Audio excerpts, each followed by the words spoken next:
Hello, my name is Miss Tessa from the YMCA. Today we're back to talk about MyPlate as a part of the Linking Lessons curriculum developed by the Michigan Fitness Foundation. MyPlate reminds us to eat from all 5 food groups so we can have a variety of foods to help keep us healthy.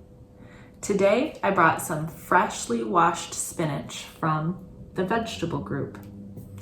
Spinach grows in our area in the springtime. You can eat it on salads or sandwiches, and it is delicious. Have you ever tasted spinach by itself?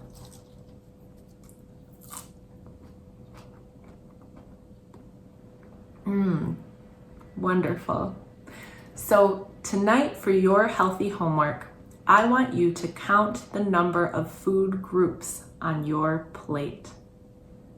Thanks for watching.